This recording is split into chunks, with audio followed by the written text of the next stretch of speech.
আসসালামু আলাইকুম। আপনারা সবাই কেমন আছেন? আশা করছি সবাই ভালো আছেন। আজকে আমি কুমিল্লার বিখ্যাত রসমালাই রেসিপি নিয়ে চলে আসছি। আশা করছি কুমিল্লার বিখ্যাত রসমালাইয়ের চেয়েও আমার এই রসমালাই অনেক অনেক স্বাদ হয়েছে। আপনারা বানিয়ে খাওয়ার পরেই বুঝতে পারবেন এর মধ্যে নেই কোনো ভেজাল এবং স্বাস্থ্যকর পরিবেশে এটা বানানো হয়েছে। খাওয়ার পর আপনারা বুঝতে পারবেন এর কী পরিমাণ স্বাদ। এখন আমি রসমালাইয়ের মালাইটা তৈরি করে নিব। সেজন্য চুলায় একটা পাতিলে আমি 2 লিটার দুধ দিয়ে দিব। তারপর একটা কাপে আমি আধা কাপ পরিমাণ পানি নিয়ে এর সাথে আমি আধা কাপ পরিমাণ গুঁড়া দুধ দিয়ে দিলাম ফুল ক্রিমযুক্ত। এখন একটা হ্যান্ড উইস্কের মাধ্যমে ভালো করে এটাকে মিক্স করে নিতে হবে যেন এর মধ্যে কোনো দলা দলা না থাকে। ভালো করে মিক্স করা হয়ে গেলে আমি দুধের সাথে ঢেলে দিলাম। তারপর দিয়ে দিব এখানে আমি 2 টেবিল চামচ পরিমাণ চিনি। চিনিটা দিলে যেটা হবে দুধটা আর নিচে লেগে যাবে না এবং কি মালাইয়ের মধ্যে সুন্দর একটা কালার আসবে। তারপর দিয়ে দিলাম আমি 2টি এলাচ। 2টি এলাচি 2 কেজি দুধের জন্য এনাফ। যদি এর থেকে বেশি এলাচ দেন তাহলে কিন্তু একটা বাজে গন্ধ আসবে, বেশি গন্ধ আসবে, খেতে ভালো লাগবে না। দুধের বলক চলে আসার পর আমি চুলার আঁচটাকে একদম লো হিট করে দিব। এতে করে দুধের কালারটা অনেক বেশি সুন্দর আসবে। আর যদি খুব তাড়াতাড়ি দিয়ে দুধটাকে শুকিয়ে নেন তাহলে কিন্তু মালাইয়ের সুন্দর একটা কালার আসবে না। মালাইয়ের মধ্যে সুন্দর একটা কালার আনতে হলে অবশ্যই দুধের চুলার আঁচটাকে একদম কমিয়ে রাখতে হবে, তাহলে মালাইয়ের মধ্যে সুন্দর একটা কালার আসবে। দিয়ে দিচ্ছি 4 চা চামচ করে সুজি এবং ময়দা।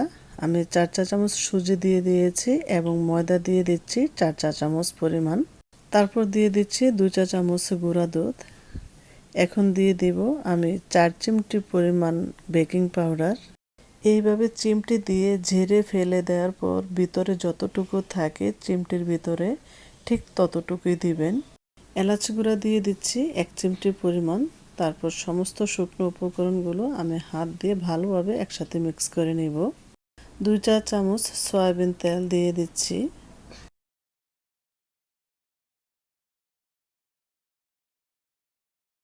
এখন এই তেলটাকে শুকনো উপকরণের সাথে আমি ভালোভাবে মিক্স করে নিব যেন সমস্ত শুকনো উপকরণের সাথে তেলটা ভালোভাবে মিশে যায়।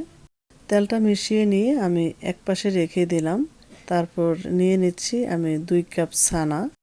এই ভিডিওতে ছানার রেসিপিটা আমি দেখাইনি, কারণ ছানার রেসিপিটা দেখাতে গেলে ভিডিওটা অনেক বেশি লম্বা হয়ে যায়। যারা যারা ছানার রেসিপি দেখতে চান আমার চ্যানেলে অনেকগুলো মিষ্টির ভিডিও আছে, আপনারা একটু স্ক্রল ডাউন করলে ছানার রেসিপি পেয়ে যাবেন। আমি ছানার সাথে 2 টেবিল চামচ চিনি দিয়ে দিলাম। আপনারা চাইলে শুকনো উপকরণের সাথেও চিনিটা মিক্স করে নিতে পারেন, কোনো সমস্যা নেই। চিনিটা দিয়ে প্রথমে আমি একটু এইভাবে কুচলিয়ে নিব, তারপর আমি ডলে নিব। ছানাটা কিছুক্ষণ মেখে নেওয়ার পর এখন আমি ছানাটাকে এইভাবে ডলে নেব।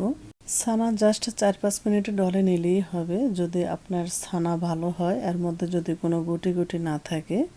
আর যদি গুটি গুটি থাকে তাহলে অনেকক্ষণ ধরে ছানাটা মেখে নিতে হবে যেন ছানার মধ্যে কোনো ধরনের গুটি গুটি না থাকে। আর দেখুন আমার ছানাটা কতটা ক্রিমি হয়েছে, এর মধ্যে কোনো ধরনের গুটি গুটি নেই। ছানাটা পারফেক্টভাবে তৈরি করতে পারলে এর মধ্যে কোনো ধরনের গুটি গুটি হবে না। আর ছানা পারফেক্ট না হলেই কিন্তু এর মধ্যে গুটি গুটি হয়ে যায়। আর ছানার মধ্যে গুটি গুটি হয়ে গেলে বুঝতে হবে যে আপনার ছানাটা অতিরিক্ত সিদ্ধ হয়ে গেছে। অতিরিক্ত সিদ্ধ হয়ে গেলে ছানার মধ্যে গুটি গুটি ধরে যায়। ছানাটা পারফেক্টভাবে বানাতে পারলে মিষ্টিও পারফেক্ট হবে, একদম সফট হবে, মিষ্টি শক্ত হবে না।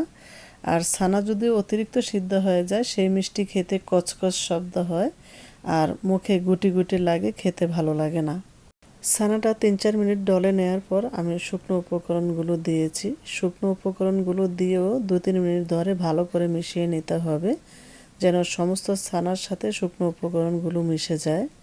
শুকনো উপকরণগুলো ছানার সাথে ভালো করে মিশিয়ে নেওয়ার পর আমি ছানাটা একসঙ্গে করে নিলাম। এখন কাউন্টারে আমি হালকা একটু তেল লাগিয়ে নিচ্ছি যেন ছানাটা কাউন্টারে লেগে না যায়।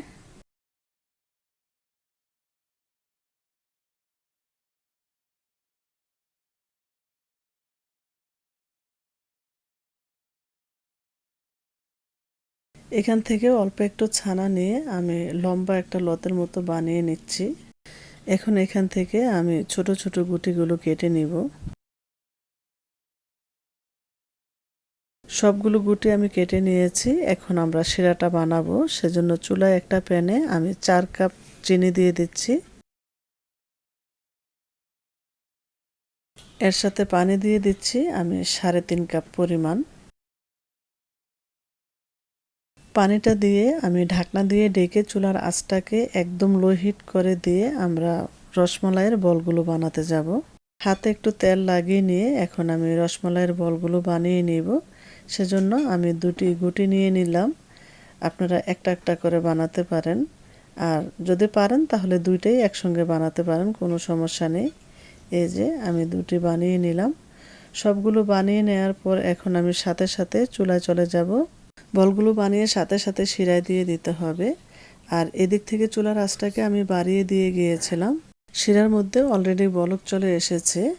শিরাতে জাগ ওঠানোর জন্য আমি একটা কাপে 1 টেবিল চামচ পরিমাণ পানি নিয়ে এর সাথে 1 চা চামচ পরিমাণ ময়দা মিক্স করে দিয়ে দিলাম।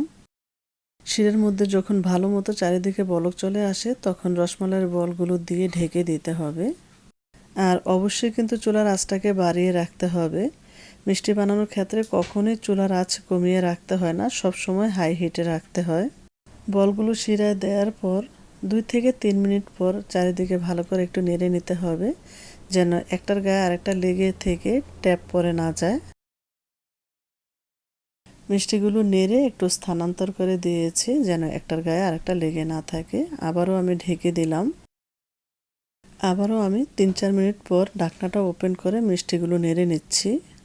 যতক্ষণ না পর্যন্ত মিষ্টিগুলো ফুলে পরিপূর্ণ না হবে ততক্ষণ পর্যন্ত 2-4 মিনিট পর পর ঢাকনাটা ওপেন করে নেড়ে নিতে হবে। 10 থেকে 15 মিনিট পর ঢাকনাটা ওপেন করে ফুটন্ত গরম পানি দিয়ে দিচ্ছি আমি 1 কাপ পরিমাণ।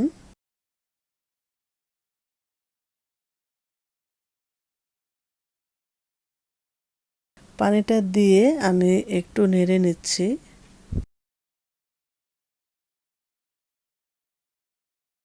চুলাটা বন্ধ করে দিয়ে এখন আমি এখানে 2.5 কাপ পরিমাণ পানি দিয়ে দিব। আর আমার প্রতি চামচে আধা কাপ করে পানি ধরে আমি এখানে 2.5 কাপ পরিমাণ পানি দিয়ে দিব। এখানে আমি ফুটন্ত 2.5 কাপ গরম পানি ব্যবহার করেছি। গরম পানি ব্যবহার করার কারণে মিষ্টির ভিতরে যে ঘন শিরাটা ঢুকেছে ওইটা বের হয়ে যাবে।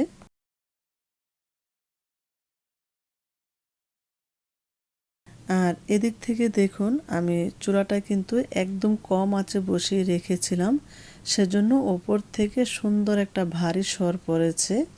আমি এই সরটাকে ভাঙবো না, এই সরটাকে আমি ভাঙবো না, সরটাকে আমি নেড়ে এক সাইড করে রাখবো।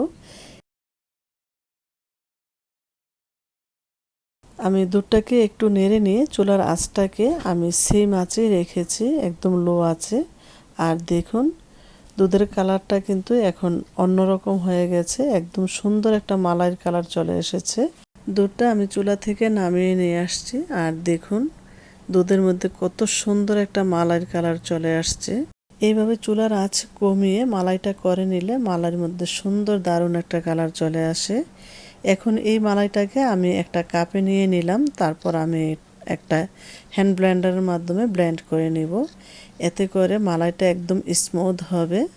কাপের মধ্যে সবটুকু মালাই একবারে জায়গা হয়নি, আমি একটু রেখে দিয়েছি, পরে এটাকে আমি ব্লেন্ড করে নিব। আর মালাইটা ব্লেন্ড করা হয়ে গেলে আমি যেই প্যানে দুধটা জাল করেছিলাম সেই প্যানে আমি আবার ঢেলে দিলাম। মালাইটাকে আমি চুলায় বসিয়ে রাখবো, কিন্তু চুলাটাকে অন করব না। আর এদিক থেকেও মিষ্টিগুলো কিছুটা ঠান্ডা হয়ে গেছে। মিষ্টিগুলো হালকা কুসুম গরম থাকতে আপনারা চেপে এর থেকে রসটা বের করে দিবেন, এতে করে সমস্ত রসটাই কিন্তু বের হয়ে যাবে। আর যদি ঠান্ডা হয়ে যায় মিষ্টিগুলো তখন কিন্তু মিষ্টিগুলো চাপ দিলে ভেঙে যায়। সবগুলো মিষ্টি থেকে আমি রসটা ঝরিয়ে নিয়েছি। এখন আমি মালার মধ্যে মিষ্টিগুলো ঢেলে দেব। আমি চুলাটাকে কিন্তু এখনও অন করিনি, মিষ্টিগুলো দিয়ে তারপর চুলাটাকে আমি অন করব। চুলাটাকে মিডিয়াম হিটে অন করে দিয়ে মিষ্টিগুলো আমি একটু নেড়ে নিচ্ছি। এরপর আমি এখানে দিয়ে দিচ্ছি 2.5 টেবিল চামচ পরিমাণ চিনি। শেষবারের মতো আমি যে 1 টেবিল চামচ চিনি এনেছি আমি কিন্তু পুরাটা দিইনি, অর্ধেকটা দিয়েছি। তো আমি এখানে 2.5 টেবিল চামচ পরিমাণ চিনি ইউজ করেছি। 2.5 টেবিল চামচ পরিমাণ চিনি ইউজ করলে মিষ্টিটা একদম পারফেক্ট হয়। এর থেকে যদি আপনারা মিষ্টির পরিমাণটা একটু বাড়িয়ে দিতে চান তাহলে দিতে পারেন, কোনো সমস্যা নেই।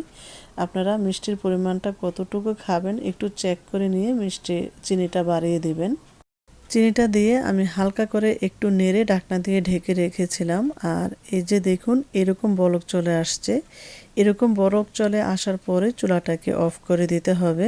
চুলাটা অফ করে দিয়ে আপনারা হাতলে ধরে একটু নেড়ে রাখবেন যেন ওপরের সরটা না পড়তে পারে। যখন এটা কিছুটা ঠান্ডা হয়ে যায় বা হালকা গরম আছে এই অবস্থায় আপনারা প্লাস্টিকের বাটিতে করে নিয়ে নিতে পারেন বা যে কোনো বাটিতে নিয়ে নিতে পারেন। নিয়ে ঢাকনাটা লাগিয়ে আপনারা ফ্রিজে রেখে দিতে পারেন 1 দিনের জন্য।